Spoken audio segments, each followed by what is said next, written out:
She was standing in the freezing sleet, 280 pounds of shattered heart and drenched clothes after her husband threw her out like trash for not fitting into his perfect image. Then a black SUV pulled up, and Houston's most dangerous man whispered, "Come with me."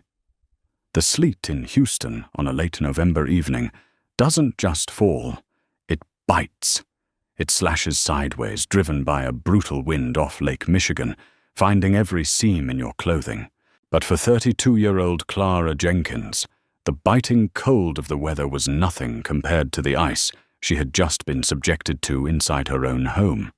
She stood on the wet concrete of the driveway in Oak Park, her size 24 jeans instantly soaking through plastering uncomfortably against her heavy thighs. At 280 pounds, Clara took up space in a world that constantly demanded she shrink. For the past 7 years, no one had demanded that more ruthlessly than her husband, David Rossi. "I'm not doing this anymore. Clara, look at you." David's voice cut through the howling wind, sharp and dripping with disgust. He stood in the warm yellow glow of their porch light, shielded from the rain. Beside him stood Chloe, a 24-year-old Pilates instructor, with a waist the size of Clara's thigh, looking at Clara with a sickening cocktail of pity and triumph. "David, please," Clara begged, her voice, trembling, her thick arms wrapping around her torso, in a futile attempt to shield herself from the cold. "It's our anniversary. You can't just lock me out. Where am I supposed to go?" "I don't care where you go," David sneered, tossing a cheap, hastily packed duffel bag onto the wet lawn. It hit a puddle with a dull, heavy splash. "Go to a diner. Go to a buffet. That's all you care about, anyway. I'm a regional director now, Clara. I entertain clients. I host dinners. I can't have a wife who waddles into a room and breaks the patio furniture. You disgust me. You've let yourself go, and I am done drowning with you." The words hit her with physical force. Clara felt the air leave her lungs. It was true that she was fat. She had always been a bigger woman, but the massive weight gain had crept up on her during the marriage, a direct response to David's relentless emotional abuse. Food had become her only sanctuary, the only thing that didn't criticize her or tell her she was worthless. Every time he belittled her, she found solace in the quiet comfort of the pantry.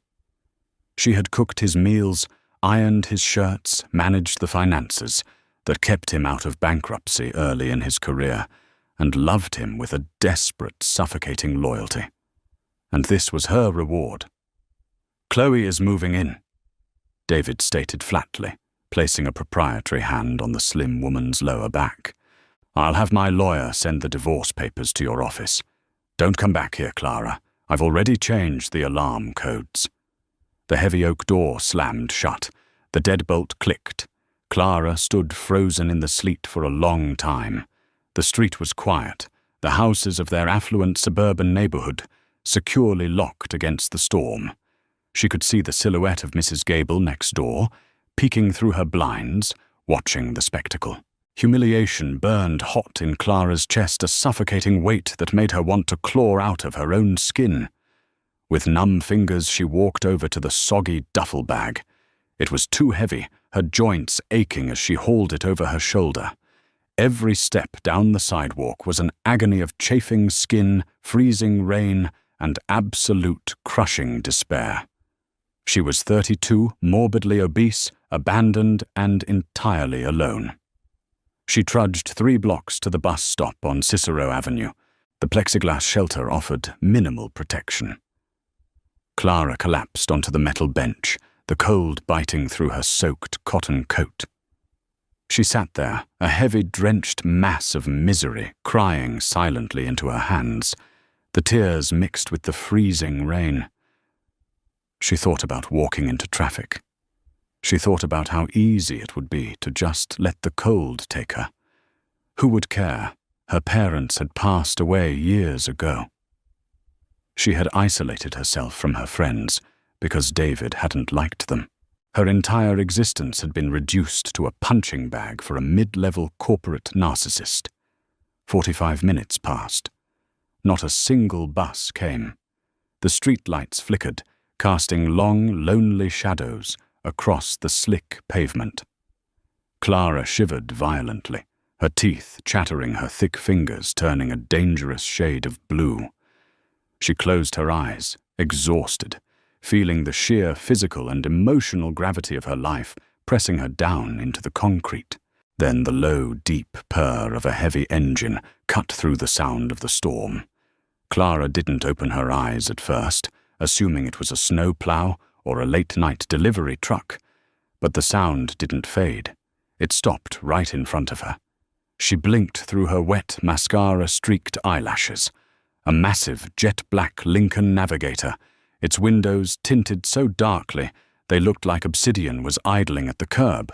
The sleek, dangerous-looking vehicle was completely out of place in this sleepy, storm-battered suburb. For a second, terror spiked through her. She clutched her wet bag. Was she about to be mugged? What could they possibly take from her? The heavy rear door swung open. A large man in a tailored dark suit and an earpiece stepped out, holding a massive black umbrella. He didn't look at Clara.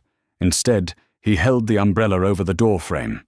A second man stepped out of the SUV. He was tall, broad-shouldered, and moved with a terrifyingly quiet grace. He wore a charcoal grey bespoke overcoat that probably cost more than Clara made in a year.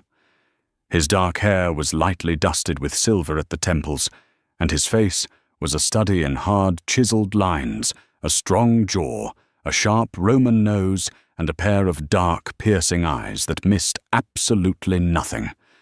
Clara stopped breathing. She knew that face. Not personally, but professionally. She was a senior forensic accountant for Grant Thornton, downtown. 3 weeks ago, she had been auditing the books of a sprawling logistics firm called Apex Hauling. She had found a massive discrepancy, millions of dollars moving through phantom shell companies. When she brought it to her boss, he had turned pale, snatched the file from her hands, and explicitly ordered her to bury it accidentally, letting the real owner's name slip in his panic. Arton Costello. He wasn't just a businessman. He was the head of the Costello Syndicate, a ruthless, deeply entrenched mafia organization that controlled the unions, the docks, and half the illicit cash flow in Houston. He was a ghost, a myth, a man who destroyed lives with the snap of his fingers. And he was standing in front of her at a bus stop in the freezing rain. Arton Costello did not flinch as the sleet hit the edges of the umbrella held by his bodyguard. He stood perfectly still, his dark eyes locked onto Clara. He took in her soaked hair, her blue lips, her trembling, heavy frame, and the pathetic, waterlogged duffel bag at her feet. There was no pity in his gaze. Clara hated pity. Pity was what cashiers gave her when she bought too much junk food. Pity was what her co-workers gave her when David called the office to yell at her. Arton's look was analytical, piercing, and strangely respectful. He took a step forward. Clara instinctively shrank back against the frozen plexiglass, her heart hammering wildly against her ribs. "Mrs. Rossi." Arton's voice was a low, resonant baritone that carried effortlessly over the wind. It was smooth, but laced with an undeniable authority. "Or given the scene I just witnessed from the end of your street, should I call you Clara?" Clara's mouth opened, but no sound came out. Her teeth chattered too violently. How long had he been watching? Why was the boss of the Houston Mafia sitting in a car on her street? Arton didn't wait for her to find her voice. He reached up, unbuttoned his heavy, incredibly soft cashmere overcoat, and slipped it off his shoulders. He stepped under the bus shelter and draped the coat around Clara's shaking broad shoulders. The fabric was heavy lined with silk and radiated his body heat. It smelled faintly of expensive cedarwood cologne and something metallic and sharp. Danger, Because of her size, standard coats rarely fit her, but Artan was a massively built man. The coat wrapped around her, instantly breaking the biting wind. I... Clara finally stammered, pulling the lapels closed with numb fingers. "What are you doing here? I don't believe in coincidences," Clara Artan said, pulling a silver cigarette case from his suit jacket. He lit a cigarette, the flare of the lighter illuminating the sharp angles of his face, and a thin, faded scar running along his jawline. "I've been having my people keep an eye on you since you flagged the anomalies in the apex hauling ledger." Clara's blood ran cold, colder than the sleet. He was here to kill her. Of course he was. She knew too much. David had thrown her out just in time for her to be murdered at a bus stop. "Please," she choked out, fresh tears welling up. "I didn't tell anyone except my boss. I deleted the files. I swear to God I won't say a word. Just let me go." Artan frowned, a deep crease appearing between his brows. He looked genuinely irritated, not at her, but at the situation. "Do I look like a thug who shoots accountants in the street? If I wanted you dead, Clara, you would have died quietly in your sleep 3 weeks ago." The bluntness of his statement made her gasp, but paradoxically, it eased her immediate panic. "Your boss is an idiot," Artan continued, taking a slow drag of his cigarette. "But you are a savant. My own financial architects spent 6 months building that laundering route. They assured me it was invisible to the IRS, the FBI, and every major auditing firm. You dismantled it in 4 days, on a Tuesday, alone." He looked down at her, his dark eyes intense. "I don't destroy assets, Clara. I acquire them. I came here tonight to make you a job offer. I needed a private off-the-books conversation. What I didn't expect was to watch a mediocre middle management nobody toss a brilliant woman into the freezing rain like a piece of garbage." Clara looked away, shame flushing her cheeks hotly. "He's right, though," she whispered, the words slipping out before she could stop them. "Look at me. I'm a mess. I'm fat. I'm useless, and I have nothing." Artan stepped closer. He didn't reach out to touch her, but his proximity was a physical weight. "I have no use for a woman's dress size," he said, his voice dropping an octave, becoming dangerously soft. "I care about loyalty. I care about intellect. David Rossi is a fool who measures worth by the shallow standards of a world that I own. Fools don't survive long in my city." He tossed the half-smoked cigarette onto the wet pavement and crushed it beneath his leather shoe. He looked back at the idling SUV, then back down at Clara. "You have 2 choices, Clara." Artan said, his tone shifting into pure business, yet underlaid with something strangely protective. "You can sit here freeze to death and let a man who isn't worth the mud on my shoes win. Or you can get in my car." Clara stared at him. "Get in your car and go where? To a warm hotel, to a hot meal, and tomorrow to a new life, where your mind is respected, your loyalty is rewarded, and your husband learns exactly what happens when you discard something valuable that belongs to Artan Costello." Belongs to. The words sent an involuntary shiver down her spine that had nothing to do with the cold. It was a terrifying proposition. He was a criminal, a Mafia boss. Entering his world meant crossing a line she could never uncross. But as she looked down at her soaked, ruined sneakers, and then back up at the warm, dark interior of the Lincoln Navigator, she realized she had already lost the good world. The legitimate world had chewed her up, used her labor, drained her love, and left her out for the garbage collectors. Artan held out his hand. It was a large, calloused hand, wearing a heavy gold signet ring. "Come with me," he commanded softly. Clara took a deep breath, clutching the edges of his cashmere coat. Slowly, heavily, she pushed herself up from the metal bench. She ignored her duffel bag on the ground. She didn't need those wet clothes anymore. She placed her cold, trembling hand into his large, warm one. Artan's grip was firm, supportive. He didn't struggle or act burdened as he helped her steady herself on the slippery pavement. He guided her to the SUV, the large bodyguard holding the umbrella, steady over them both. As Clara climbed into the back of the Navigator, sinking into the plush, heated leather seats, she felt a profound shift in the universe. The doors closed, sealing out the howling wind, the freezing rain, and the pathetic ghost of Clara Rossi. Artan slid in beside her. He tapped the partition. "Drive Bruno," he said. "Take us to the penthouse." The SUV pulled away from the curb, smoothly leaving the dark, cold suburb behind. Clara sat in the silence, the luxurious warmth seeping into her frozen bones. Artan opened a small crystal decanter, built into the center console, and poured 2 fingers of amber liquid into a glass. He handed it to her. "Drink," he ordered gently. "It will stop the shaking." Clara took a sip. The bourbon was smooth, burning a fiery welcome trail down her throat. She looked at the man sitting beside her, the Mafia boss who had just saved her life.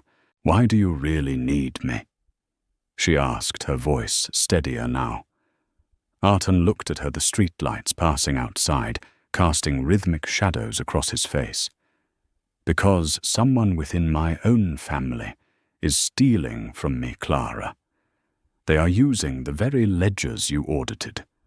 I need an accountant who is smarter than my enemies, and someone who has absolutely no ties to my world." He paused, his dark eyes locking onto hers, lingering for a fraction of a second on her lips before meeting her gaze again. "And because I protect what is mine. Welcome to the Costello Syndicate." Clara woke up the next morning, not on a frozen bus bench, but in the sprawling master guest suite of a penthouse overlooking the Houston skyline. The storm had broken, leaving a crisp, brilliant morning in its wake. On the foot of the king-sized bed sat 3 large boxes from a high-end boutique on the magnificent Mile. Inside were tailored silk blouses, cashmere sweaters, and bespoke wool trousers, all meticulously sized for her 280-pound frame. Artan Costello had not sent her a treadmill or a passive-aggressive diet book. He had sent a tailor's measurements to the best clothiers in the city.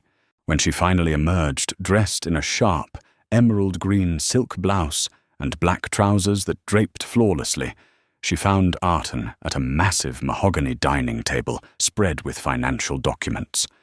He looked up, his dark eyes, taking her in. He didn't make a crude comment or offer a patronizing compliment. He simply nodded, pulling out a chair beside him. "You look ready to work, Clara. Have a seat." Over the next 3 weeks, Clara's life underwent a seismic shift. The woman who had cowered under David's verbal abuse vanished, replaced by the brilliant financial architect she was always meant to be. Artan gave her unfettered access to the Costello Syndicate's sprawling network of legitimate businesses and illicit cash flows. He gave her a secure server, unlimited coffee, and absolute autonomy. She wasn't treated as a secretary or a burden. She was Artan's secret weapon. "They're using a fractional reserve mirroring technique," Clara explained one late evening, pointing to a labyrinth of highlighted spreadsheet rows. Artan stood behind her chair, his sheer proximity sending a now familiar rush of heat through her chest. "Someone on the inside is slicing micro-percentages off the top of your casino revenues and routing them through a mid-level corporate asset management firm. It's brilliant, honestly. By the time the money hits the shell companies in Panama, it looks like standard corporate dividends." Artan leaned closer, his hand resting casually on the back of her chair. "Do you have a name?" "I have 2, Clara said, her voice steadying despite the adrenaline. She tapped the screen. The internal authorization codes belong to your underboss, Dominic Gallo. Artan's jaw tightened. A cold, terrifying silence filled the penthouse. Dominic had been his right hand for a decade. And the second name? Clara swallowed hard, pulling up a secondary document. She had stared at it for an hour before Artan walked in her mind, reeling from the bitter irony of the universe. The external asset management firm laundering Dominic's stolen money is Meridian Financial. Specifically, the accounts are being signed off by their newly appointed regional director. Artan's eyes narrowed as he read the name on the screen. David Rossi. The silence stretched. Artan looked from the monitor to Clara, reading the storm of emotions in her eyes. Your husband. Ex-husband. Clara corrected her voice, trembling with a mixture of shock and long-dormant rage. He got his promotion 3 weeks ago, the exact same time these massive authorizations started pushing through. David isn't a criminal mastermind, Artan. He's an arrogant, ambitious fool. Dominic Gallo is using him as a blind mule, and David is too busy enjoying the perks to look at the ledgers he's rubber-stamping. Artan walked over to the floor-to-ceiling window, looking out over the glittering grid of Houston. When he finally turned back, the look in his eyes was lethal, yet specifically protective when it landed on her. Dominic will be handled by me, Artan said, his voice a low, gravelly whisper. But David belongs to you. How do you want to play this? Clara. For the first time in her life, Clara held the power of absolute destruction in her hands. She thought of the freezing sleet. She thought of the duffel bag in the puddle. She thought of Chloe's smirking face. Clara stood up. She was still a large woman, taking up space, but she no longer wanted to shrink. She carried her weight now, not as a burden, but as an anchor. I don't want him dead, Artan, Clara said firmly. Death is too quick. David loves his status. He loves his money, his tailored suits, and his pristine reputation. I want to take it all. I want him to know exactly who dismantled his life. A slow, dangerous smile spread across Artan's face. He crossed the room, stopping mere inches from her. He reached out his knuckles, gently brushing against her cheek. Then we dismantle him together, Maya Regina. Friday night at Gibson's Bar and Steakhouse on Rush Street was reserved for Houston's elite. It was a loud, opulent symphony of clinking, crystal-expensive steaks and corporate posturing. David Rossi sat at a prime center table, sipping a $50 glass of Cabernet, basking in his new reality. Across from him, Chloe was laughing at a joke he'd made her tiny frame, draped in a designer dress, paid for by his new regional director salary. Life was perfect. Shedding Clara had been the best career move he'd ever made, so the VP said if I keep these quarterlies up, we'll be looking at a house in Winnetka. By spring, David boasted, slicing into his ribeye. That's amazing, baby, Chloe cooed, reaching across the table to squeeze his hand. Then, the ambient noise in the restaurant subtly shifted. The frantic energy dipped, replaced by a tense, nervous murmur. The maitre d' practically tripped over himself, rushing toward the entrance. David glanced up, annoyed by the interruption. His breath hitched in his throat. Walking into the dining room was Artan Costello. David knew the face from whispered warnings in the financial district. Costello was a man you never wanted to share a room with, let alone a ledger. He exuded raw, terrifying power, dressed in a midnight blue suit, his presence commanding absolute submission from the room. But it wasn't Artan that made David drop his steak knife. It was the woman on his arm. Clara walked through the tables with her head held high. She wore a stunning, custom-tailored crimson wrap dress that commanded attention. She was big-bowled and entirely unapologetic. Her hair was styled in sleek waves, and her lips were painted a sharp, confident red. She didn't look like the broken, weeping woman he had locked out in the rain. She looked like royalty. David's mind short-circuited. Clara, with Artan Costello. Artan guided Clara directly toward David's table. The two bodyguards flanking them stopped a few feet away, crossing their arms. "David," Clara said, her voice cool and carrying perfectly over the quiet dining room. David scrambled to stand up, his napkin falling to the floor. Chloe looked frantically between them. "Clara, what the hell is going on? How did you get in here?" "I own the restaurant," David, Artan answered for her. His voice deadpan. He pulled out a chair for Clara, who sat down gracefully, completely ignoring Chloe. Artan remained standing, a dark sentinel at her shoulder. "You're Artan Costello," David stammered, his arrogant veneer cracking, instantly, sweat beading on his forehead. I don't understand." "My associate here," Artan gestured to Clara, "has been reviewing the Meridian financial portfolios, specifically the accounts you've been approving for the past month." David turned ashen. I just signed the authorizations. The client brings the money in." "The client is Dominic Gallo," Clara interrupted, leaning forward, her eyes locking onto David's terrified face. "He's been stealing from Mr. Costello and using your signature to wash the funds. You didn't do your due diligence, David. You saw the bonuses you wanted to impress your little girlfriend, and you signed off on $30 million of stolen Mafia money." Chloe gasped, shrinking back in her chair.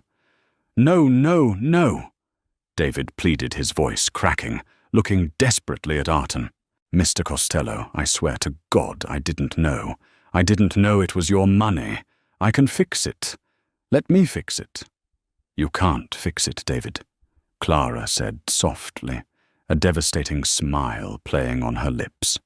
She reached into a crimson clutch and pulled out a thick, sealed manila envelope. She dropped it on the white linen tablecloth. It landed with a heavy, satisfying thud. "What is that?" David whispered. "That is a heavily documented, completely traceable portfolio of your signature authorizing federal money laundering," Clara stated. "I spent the afternoon forwarding copies to the IRS Criminal Investigation Division, the FBI Field Office, and the CEO of Meridian Financial. Mr. Costello's assets have already been cleanly insulated and routed elsewhere. But your name is on every single dirty dime left at the scene of the crime." David fell back into his chair, the blood draining from his face entirely. "The feds, Clara, they'll give me 20 years. My career, my life. You're destroying me. You threw me in the garbage, David," Clara said, her voice dropping to a fierce, icy register. "You told me I was useless. You told me I was nothing but a fat embarrassment. But it turns out my brain is worth more than your entire existence. I didn't destroy you. I just let you destroy yourself."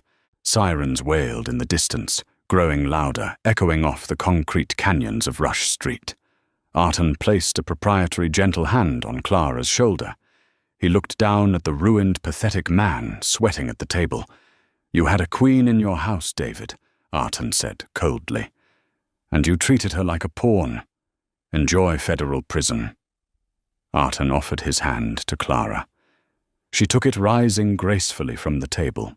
She didn't look back at David as he buried his face in his hands, nor at Chloe, who was already inching out of her chair to distance herself from the doomed man. As they walked out into the cool Houston night, the flashing red and blue lights of federal cruisers pulling up to the restaurant illuminated the street. Artan turned to her, pulling her close against his side. "How do you feel, Clara?" She looked up at the man who had seen her worth when she was at her lowest, who had handed her the tools to reclaim her empire. She was heavy, she was brilliant, and she was deeply, irrevocably loved by the most dangerous man in the city. "I feel light," Clara smiled, resting her head against his chest. "Take me home." If Clara's incredible journey of reclaiming her power and proving that true worth comes from within gave you chills, you are not alone. Don't let society or toxic partners dictate your value. Hit that like button if you loved seeing David get exactly what he deserved. Share this story to empower someone who needs a reminder of their own brilliance, and make sure to subscribe to our channel for more dramatic, real-life revenge stories that will leave you breathless